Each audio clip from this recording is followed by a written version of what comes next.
Have you ever checked into a hotel and feel something's off?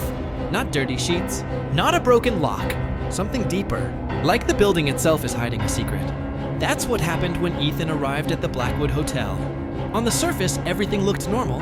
Polished floors, warm lights, a smiling receptionist. But within minutes of getting his key, Ethan noticed something strange. The hallway didn't match the map in the welcome brochure. There was an extra door at the far end, a door that wasn't supposed to exist. And yet, it was there. Plain, wooden, number burned into the frame, room 6A. Ethan couldn't ignore it. He asked the receptionist, "Hey, what's with room 6A?" She froze. Smile gone, eyes darting. Then too quickly, "There is no room 6A, but I saw it." Her voice sharpened. "Sir, that door does not exist." Conviction? Absolute. But Ethan knew what he saw, and something inside him whispered, "Check again." Later that night, when the halls were quiet, Ethan walked back. Sure enough, the door was there. Closer now, he noticed details. The number 6A carved unevenly, like scratched by hand. The brass knob colder than ice. And a faint sound. Whispers. He leaned closer. Voices, rapid, urgent, but muffled, like a recording played backward. He tried the knob. Locked. Heart racing, he pressed his ear harder against the wood. And then, bang. Something slammed from the inside, hard enough to rattle the door frame. Ethan stumbled back, nearly screaming. And that's when he saw it. The hallway security camera above the door. It was pointed directly at him. Next morning, Ethan demanded answers. "Look, I saw the door. I heard voices. Someone's inside." But the receptionist swore again. "There is no room 6A. He asked another employee. The janitor. The old man looked terrified. He whispered, "Don't go near it. Don't even say the number. People who enter don't come back." But why is it even there? The janitor shook his head. "It wasn't before." That stopped Ethan cold. "What do you mean?" The janitor's voice dropped lower. "The door only appears when someone new checks in. And last night, that was you." Ethan should have left, checked out, run. But something wouldn't let him. Every time he passed the hallway, his eyes locked on that door. It was magnetic, calling to him. That night, he gave in. He stole a key ring from the unattended front desk. Tried each one, trembling. On the fourth attempt, click! The lock gave way. The knob turned. The door creaked open, dark, silent, cold. Ethan stepped in. At first glance, it looked like any other hotel room. Bed, desk, lamp. But something was wrong. The lamp flickered, even though it wasn't plugged in. The mirror reflected the bed, but not Ethan. And on the desk sat a single item. A guest book. He opened it. Every page was filled with names. Hundreds, maybe thousands, all written in the same shaky handwriting. Each name followed by the same word. Stayed. And then he froze. On the final page, his own name. Ethan Moore, stayed. The door slammed shut behind him. The whispers returned, louder now, filling the room. He spun, panicked. Shadows gathered in the corners. Shapes of people.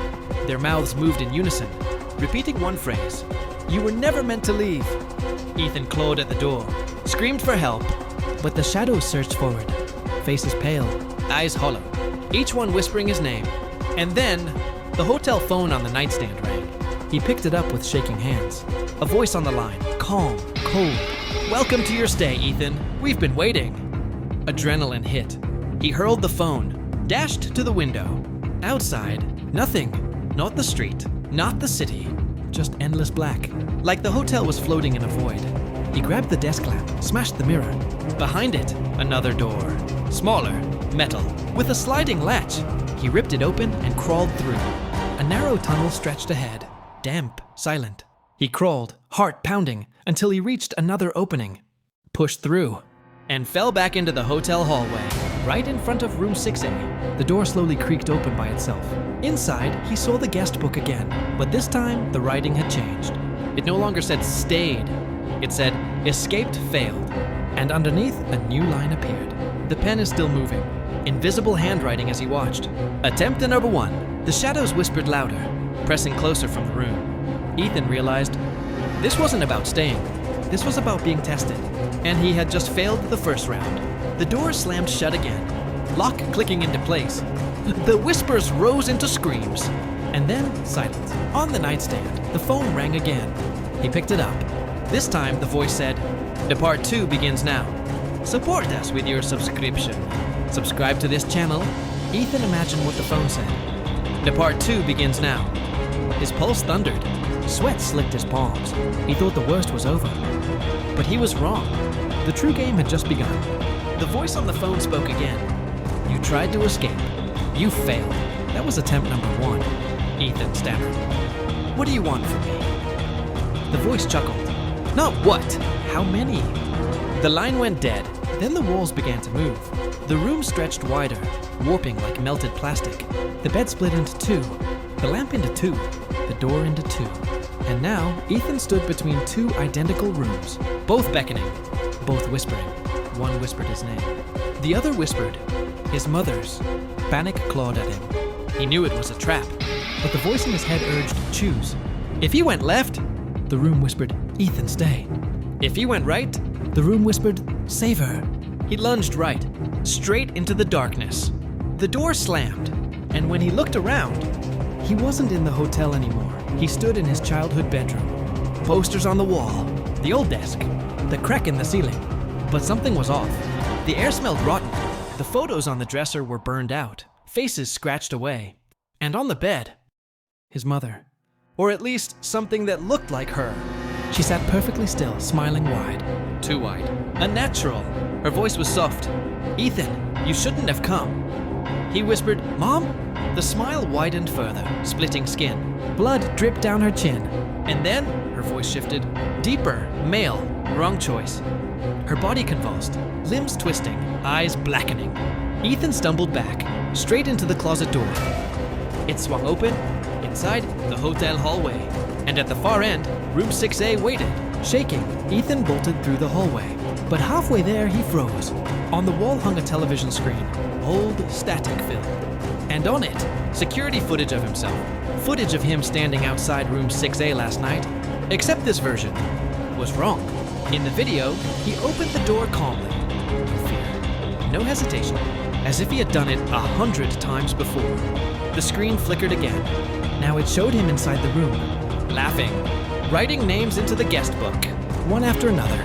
Not strangers, his friends, his family, each name followed by the word stayed. Ethan screamed at the screen, That's not me! That's not real! But the whispers surged, this time louder, clearer. It is you. It has always been you. The screen flickered again. Now it showed a different angle. Him, right now, in the hallway. Except in the reflection, there was no camera. Who was recording him? Before he could move, the screen went black. Words etched themselves across it. Attempt to failed. The hallway light snapped off. Total darkness. Only the glowing door of room 6A remained. The door creaked open. He was pulled inside like gravity itself was dragging him. The room was different now. No bed, no lamp, no mirror. Just walls covered in carvings. Scratch marks? Thousands of them, each spelling one phrase. Let me out! Ethan staggered forward, heart pounding. In the center of the room sat the guest book, open to a fresh page, and the pen lifted by itself. Slowly writing. Attempt to failed. He grabbed the book, flipped backward, and froze. The names weren't strangers after all. They were all versions of himself. Ethan Moore stayed. Ethan Moore stayed. Ethan Moore stayed. Hundreds of them, each from different years, different dates. He whispered, This isn't possible. The phone rang again. He didn't want to answer, but his hand moved on its own. The voice on the other end.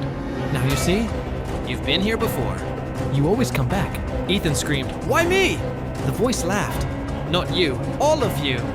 The line clicked dead. Then footsteps, slow, heavy. From the corner of the room, a figure emerged. It was Ethan, but older, tired, eyes hollow. His voice rasped, I warned you. We never escape. The shadows swarmed. Dozens of Ethans, all whispering. Each one is broken. Each one trapped.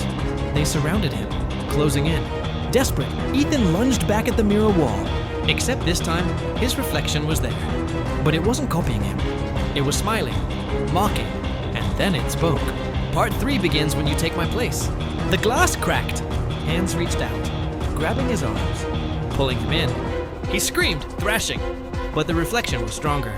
The last thing he saw before being swallowed by the mirror was the guest book flipping to a blank page, and the words etching themselves in blood. Attempt 3, final.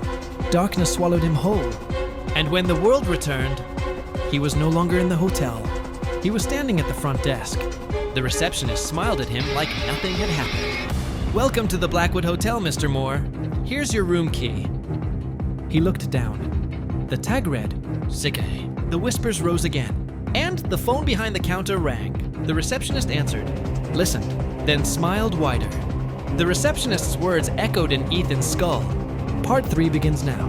He stared at the key in his hand. Room 6A, the number that haunted him, the door that trapped him, the nightmare he couldn't escape. And yet here he was again. Everything looked normal. Travelers checked in. The lobby bustled. The chandelier glowed warm. No one else seemed to notice. But Ethan knew better. This was no fresh start. This was the cycle, and he was trapped inside it. The receptionist slid him a pen. "Sign the guest book, Mr. Moore." His blood froze. It wasn't the same guest book from the room, was it? He cracked it open. Page after page. His name, all written in the same trembling hand, all ending with one word, "stayed." He dropped the pen, refused. The receptionist's smile faltered. Her voice grew sharp. "You must sign, or you will never leave." Ethan bolted, through the lobby, past confused guests, into the hallway. And there it was, room 6A, waiting. The whisper started again, this time louder, more urgent. But something was different. Instead of "stay," they whispered, "break the cycle." For the first time, Ethan hesitated. Maybe this wasn't about surviving. Maybe it was about ending. He unlocked the door with trembling hands, stepped inside. The room wasn't empty this time. It was filled. Dozens of versions of himself. Each one older, broken, hollow, eyes wide with despair. They all turned toward him and spoke in unison. "You are the last." Ethan whispered, "The last what?" The closest double stepped forward. "The last Ethan Moore, the final attempt. If you fail, this door stays open forever." The guest book lay on the bed, open to a blank page. The pen hovered, waiting. But this time, something else was scrawled above it. Only one can remain. The shadows thickened. The other Ethans closed in. They attacked. He swung wildly. Punches, kicks, desperate blows. But every time he struck one down, another appeared, each whispering his worst fears. "You failed your father. You ruined her life. You don't deserve to leave." The voices clawed at his sanity. He couldn't win. Until he remembered the mirror. He staggered to the wall mirror. This time, his reflection was there, watching, smiling. The reflection spoke. "You don't defeat them by fighting. You defeat them by choosing." Ethan froze. Choosing what? The reflection raised a hand, pointed to the guest book. The pen scratched on its own, writing 2 options. Stay. Erase. Every version of Ethan screamed at once. "Stay! Stay! Stay!" Their voices thundered. The walls cracked. The lights flickered. Ethan's hand shook as he reached for the pen. If he chose stay, he'd join them. Another name. Another prisoner. If he chose erase, he didn't know what would happen. But maybe it was the only way to end it. He gritted his teeth, pressed the pen to the page, and wrote erase. Instantly the room shook. Screams filled the air. The other Ethans clawed at him, dissolving into smoke. The mirror shattered. The floor split open. The ceiling caved. The guest book burst into flames. And through the chaos, the whispers finally shifted. "You broke it. You ended it. You are free." The door burst open. Blinding light poured in. Ethan stumbled through. He landed outside. Fresh air, street sounds, cars passing. The world was back. He turned. The Blackwood Hotel was gone. Nothing stood there but an empty lot. Overgrown, silent. His chest heaved. He was free, or so he thought, because in his hand, he was still clutching the room key, 6A. And when he looked closer, the number on the tag began to change, morphing, shifting, until it read 7A. A phone buzzed in his pocket, but it wasn't his phone. He didn't own this device. He pulled it out. Cracked screen. Unknown number flashing. It rang once, twice. He answered. The same calm voice spoke. "Congratulations, Ethan. You passed. The cycle of 6A is broken." Relief washed over him. But then the voice continued. "Your test begins now in 7A. Click. The line went dead. Ethan looked up. And across the street, a new hotel stood. One that hadn't been there seconds ago. and glowing above the entrance, a single number. 7. Ethan dropped the phone. His body shook. He realized the truth. The Blackwood Hotel wasn't a building. It wasn't a place. It wasn't even a nightmare. It was a system. A game. And room 6A was just the beginning. Now the next stage had begun. He stared at the new hotel, its doors opening by themselves, light spilling out. The whispers returned, louder than ever. Welcome, Ethan, to level 2. And the key in his hand burned hot. What is going on here? What have I gotten myself into? To be continued.